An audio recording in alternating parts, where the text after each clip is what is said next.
Setelah Rasulullah lahir, beliau disusui oleh ibundanya. Dan setelah itu ada 2 orang perempuan juga yang menyusui Rasulullah. Mereka berdua adalah Sayyidah Suwaibah al-Islamiyah dan Sayyidah Halimah as-Sa'diyah. Sayyidah Suwaibah ini adalah hamba sahaya dari Abu Lahab yang kebetulan sedang menyusui anaknya yang bernama Masruh. Dan sebelumnya juga pernah menyusui Sayyidina Hamzah bin Abdul Muttalib. Dan beliau juga pernah menyusui Salamah bin Abdul Asad al-Makhzumi. Jadi sebenarnya meskipun Rasulullah tidak memiliki saudara kandung, beliau masih memiliki saudara dari sesusuan. Tradisi yang berjalan di kalangan bangsa Arab yang relatif sudah maju pada waktu itu adalah bahwa seorang anak kecil, seorang bayi, itu biasanya disusui kepada wanita-wanita yang ada di kampung, wanita-wanita yang ada di pelosok desa. Tujuannya adalah untuk menjauhkan anak-anak itu dari penyakit yang biasa menjalar di daerah yang sudah maju, agar tubuh bayi itu menjadi kuat, otot-ototnya kekar, dan agar keluarga yang menyusui bisa melatih bahasa Arab dengan fasih.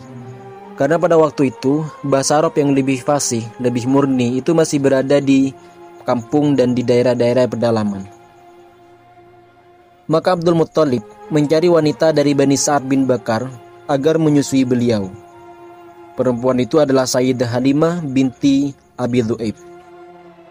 Saudara-saudara Nabi dari satu susuan di sana adalah Abdullah bin Al-Harits, Anisa binti Al-Harits, ada Hudzaifah atau Judhamah binti Al-Harits, yang julukannya justru lebih populer daripada namanya sendiri, yaitu Asy-Syaima. Paman beliau Sayyidina Hamzah juga pernah disusui di Bani Sa'ad bin Bakar.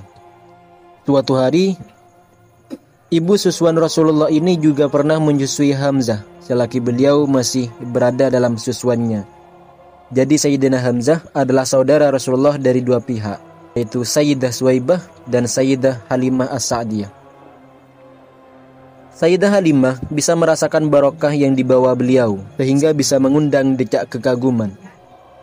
Inilah penuturan dari Sayyidah Halimah tentang barokah yang didapatkan oleh Sayyidah Halimah dari Sayyiduna Muhammad Rasulullah. Cerita ini sebagaimana diceritakan oleh Ibnu Ishaq bahwa Sayyidah Halimah pernah berkisah.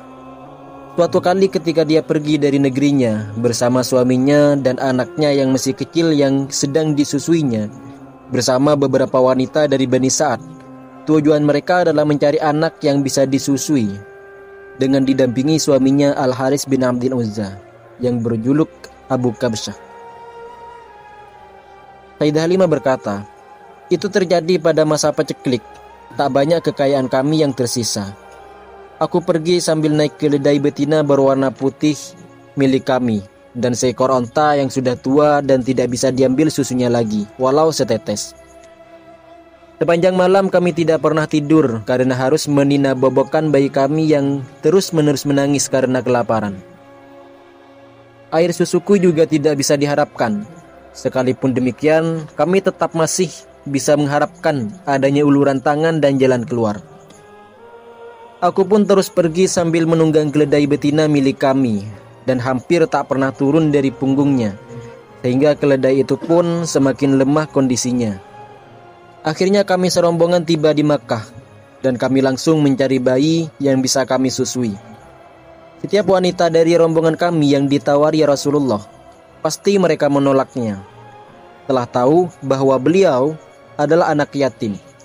Tidak mengherankan sebab memang kami mengharapkan imbalan yang cukup memadai dari bapak bayi yang hendak kami susui.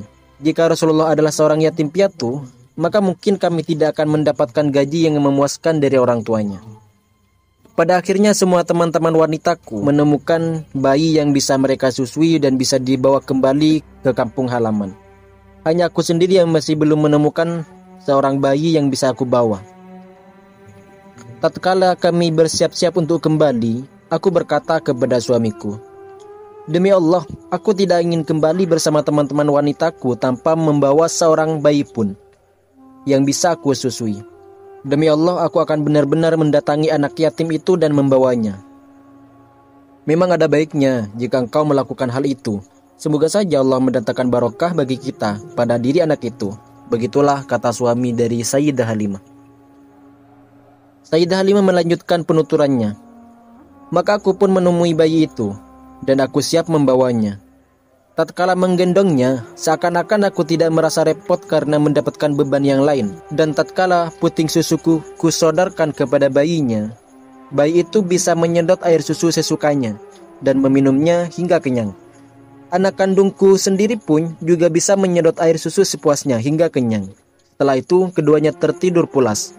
Padahal, sebelum itu, kami tak pernah tidur sepicing pun karena mengurus bayi kami. Dan bayi kami terus-menerus saja menangis karena kelaparan. Suamiku menghampiri ontanya yang sudah tua.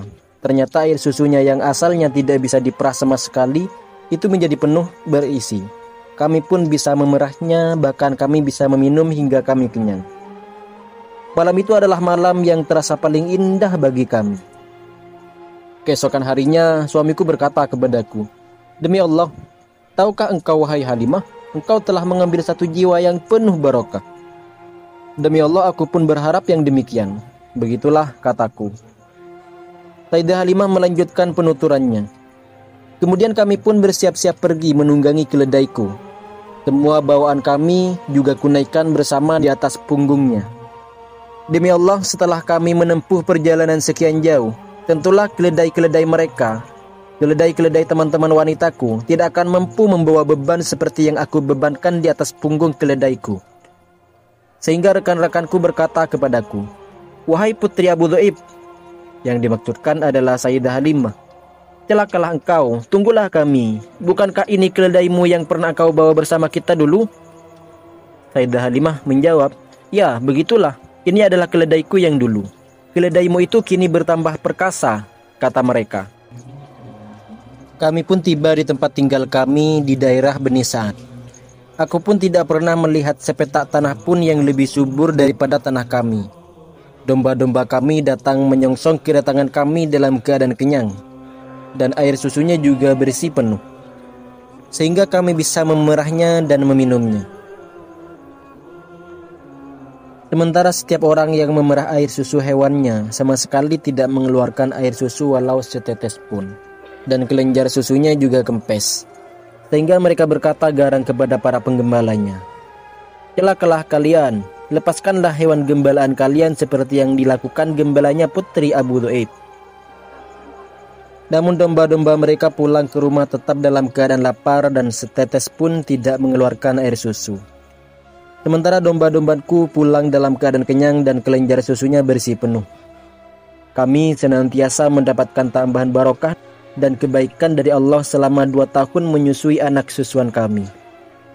Lalu kami menyapihnya. Dia tumbuh dengan baik, tidak seperti bayi-bayi yang lain. Bahkan sebelum usia 2 tahun pun dia sudah tumbuh pesat. Kemudian kami membawa kepada ibunya meskipun kami masih berharap agar anak itu tetap berada di tengah-tengah kami, karena kami bisa merasakan barokahnya. Maka kami menyampaikan niat ini kepada ibunya. Aku berkata kepadanya, "Andaikan saja engkau sudi membiarkan anak ini tetap bersama kami hingga menjadi besar. Sebab aku khawatir dia terserang penyakit yang bisa menjalar di Makkah." Kami terus merayu ibunya agar dia berkenan mengembalikan anak itu tinggal bersama kami. Begitulah Rasulullah tinggal di tengah Bani Sa'ad hingga tatkala berumur 4 atau 5 tahun. Hingga tiba peristiwa pembelahan dada beliau. Imam Muslim meriwayatkan dari Sayyidina Anas bahwa Rasulullah didatangi malaikat Jibril yang saat itu beliau sedang bermain-main dengan beberapa anak kecil lainnya. Malaikat Jibril memegangi beliau dan menelentangkannya, lalu membelah dada dan mengeluarkan hati beliau dan mengeluarkan segumpal darah dari dada beliau seraya berkata, "Hadza hadzus syaitan minka." Ini adalah bagian setan yang ada pada dirimu. Lalu malaikat Jibril mencucinya di sebuah baskom dari emas dengan menggunakan air Zam-Zam, kemudian menata dan memasukkan kembali ke tempat semula. Anak-anak kecil lainnya yang melihat hal itu berlarian mencari ibu susuannya dan berkata, "Muhammad telah dibunuh, Muhammad telah dibunuh, Muhammad telah dibunuh." Para orang tua pun datang menghampiri beliau dan beliau berwajah semakin berseri-seri. Dengan adanya peristiwa pembelahan dada itu, Sayyidah Halimah merasa khawatir terhadap keselamatan beliau, hingga dia mengembalikan kepada ibu beliau. Maka beliau hidup bersama ibunda tercinta hingga berumur 6 tahun. Sayyidah Aminah pada waktu itu merasa perlu mengenang suaminya yang telah meninggal dunia dengan cara mengunjungi kuburannya di Yathrib. Maka dia pergi ke Madinah untuk menempuh perjalanan sejauh 500 km bersama putranya yang yatim, yaitu Muhammad SAW, disertai pembantu wanitanya Ummu Aiman. Abdul Muttalib mendukung hal ini. Telah menetap selama sebulan di Madinah, yakni di Yathrib, Sayyidah Aminah dan rombongannya siap-siap untuk kembali ke Makkah. Namun dalam perjalanan pulang, dia jatuh sakit dan akhirnya meninggal dunia di Abwa yang terletak antara Makkah dan Madinah. Sayyidah Aminah juga dimakamkan di Abwa. Kemudian setelah itu, Nabi Muhammad kembali ke tempat kakeknya, Abdul Muttalib, di Makkah. Perasaan kasih sayang di dalam sanubari terhadap cucunya yang kini yatim piatu semakin terpupuk. Cucunya yang harus menghadapi cobaan di atas lukanya yang lama. Hatinya bergetar oleh perasaan kasih sayang yang tidak pernah dirasakannya, sekalipun terhadap anak-anaknya sendiri. Dia tidak ingin cucunya hidup sebatang kara. Bahkan dia lebih mengutamakan cucunya daripada anak-anaknya. Ibnu Hisham pernah berkata, ada sebuah dipan yang diletakkan di depan Ka'bah untuk Abdul Muttalib. Kerabat-kerabatnya biasa duduk di sekeliling dipan itu, hingga Abdul Muttalib keluar ke sana dan tak seorang pun diantaranya yang berani duduk di dipan itu, sebagai penghormatan terhadap Sayyidina Abdul Muttalib. Suatu kali, ketika Rasulullah masih seorang anak kecil, beliau duduk di atas dipan itu. Sontak paman-paman beliau langsung memegang dan menahan agar tidak duduk di dipan itu. Tatkala Abdul Muttalib melihat kejadian ini, dia berkata, biarkanlah anakku ini. Demi Allah, sesungguhnya dia akan memiliki kedudukan yang agung suatu saat nanti. Begitulah pernyataan dari kakek beliau, Sayyiduna Abdul Muttalib. Kemudian Abdul Muttalib duduk bersama beliau di atas dipannya, sambil mengelus punggung beliau dan senantiasa merasa gembira terhadap apapun yang beliau lakukan. Tapi pada usia ke-8 tahun, lebih 2 bulan 10 hari dari umur Rasulullah, kakek beliau meninggal dunia di Makkah. Tapi sebelum itu, Abdul Muttalib sudah berpesan menitipkan pengasuhan sang cucu kepada pamannya Abu Thalib, saudara kandung dari bapak beliau. Maka setelah kejadian ini, Nabi Muhammad hidup bersama pamannya hingga Rasulullah berumur 50 tahun, baru setelah itu pamannya juga wafat.